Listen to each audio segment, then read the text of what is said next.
For the record, I'm gonna try to make y'all comfortable. For the record, we ain't trying to blow them stuff for you. For the record, lab on me going all the way. For the record, ain't trying to link no time to waste. Welcome back, everybody. As you guessed from the title of the video, there is another Olight flash sale going on.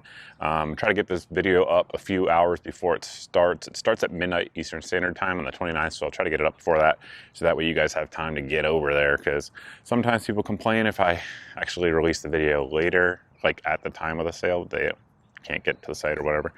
Anyway, that's a side note, but basically there are 4 different lights that are going to be on sale. They have various uses, various features, those sorts of things. There's also some bundles, some free stuff they're giving away without purchase, all of those sorts of things. We'll just roll them in as we go through the video here. There will also be a beam comparison here in just a second. First one up is going to be this guy right here. This is the Seeker 2 Pro, now in blue for the first time. All these lights are at least IPX7. I think they're actually IPX8 rated. So everything's all sealed up. This one comes with like a holster if you want to wear it on your belt. It also comes with a wall mount if you want to have it just kind of handy in the garage or something on a mount, always being charged up. It has a tail cap charger, also comes with a lanyard. We have the rubber on the sides, and then basically 3 different lights out there in the front, and it's got a ton of output as you would expect. Basically everything's going to be controlled here through the side button, and you can just work through the different modes that you guys are going to see here in just a second. It also has like a little moonlight mode, and you can lock it out as well if you want to do that for whatever reason. So there is that. Next up will be probably the light that I think most people on my channel will be the most excited about. This is the PL-2 Mini Valkyrie in gunmetal gray. For the first time, you guys probably saw me shooting it there in the intro. But what's interesting about this one, well, there's a few things. Number one, it comes with a Glock and 1913 rail insert. Basic activation on it and function on it really is just if you press and hold, it will go off when you release it.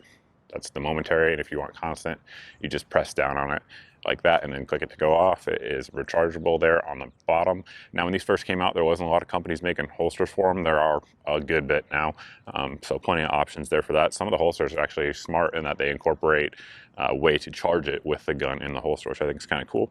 But this top portion here adjusts so that way you can fit it on tons of different models of guns. They have a list over on their site, but there's just so many that it'll fit on. Really anything with a standard size rail, not like the real small rails that some of the new carry lights have, it'll fit on there just fine. And honestly, it'll probably fit some of those as well. But to lock it down in place, basically quick detach, and then to take it off, quick detach as well. Simple in that regard. Next up, we have one that you guys have probably seen before, just in a different color, and this is what was just happening off camera. The lights are sticking to themselves because they're magnetic in that regard. So that is one of the features of these batons here. You can put it like that against anything magnetic, turn it on, and just have like a work light or something like that, which is cool. You can also put it on your hat if you want a headlamp, improvised headlamp, because of the 2-way switch on there. This one's in purple for the first time. Has an lumen output, and for a light of this size, again, it just has a ton of output, which is nice. Same as the bigger one that we just saw there. You're going to work through the different modes there just by holding and going down. It will come on the last one that you just had it at, and to go to turbo, you just double click it. I should have mentioned that on the earlier one as well.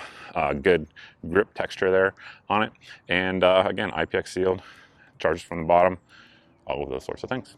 Next up is going to be this guy here. It's the I5T, this time in Coyote.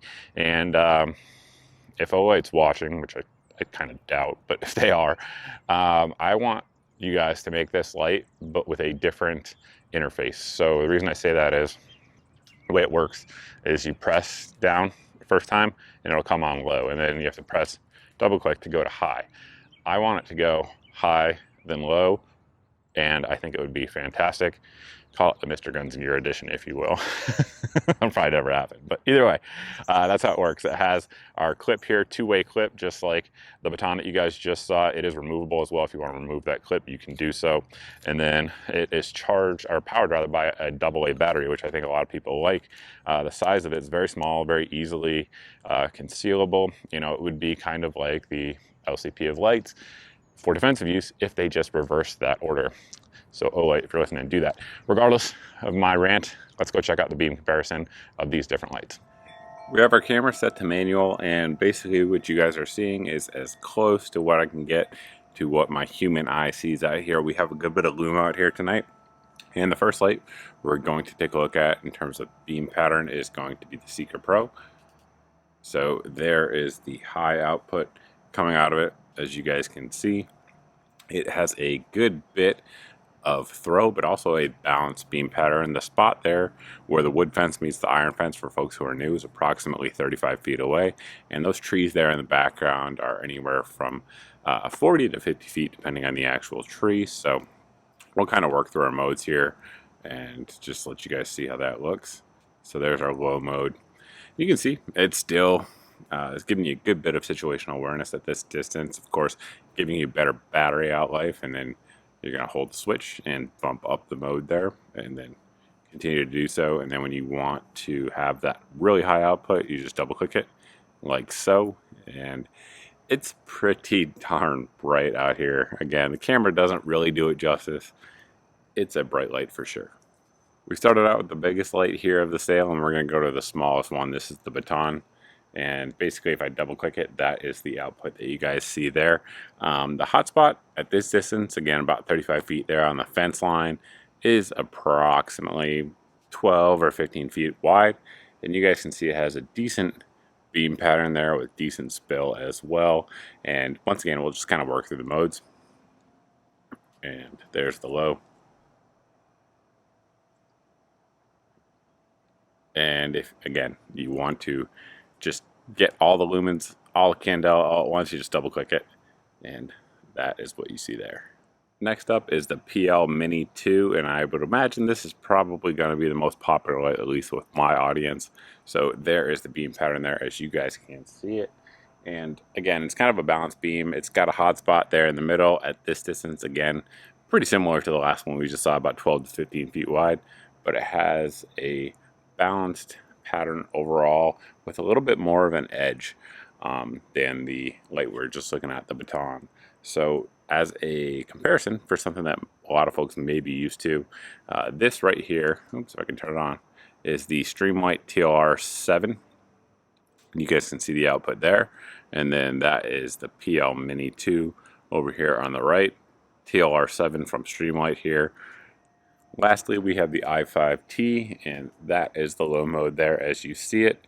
Not a ton of output there. However, when we want to go to high, it definitely brightens up a good bit, and there is a significant difference both in terms of battery life, candela, and lumens. So that is how it is there.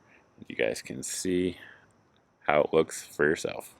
With the beam comparison out of the way, the interfaces, all of those sorts of things, I think we've pretty much covered everything that we need to here, at least as much as we can for a flash sale, because we don't have these lights in for a long time. That said, some of these I have had in for a long time, actually. These, just in different colors, I've had in for months to a year and haven't had a single issue with any of them yet. And I use these all the time, as well as these all the time, as folks who watch the main channel know.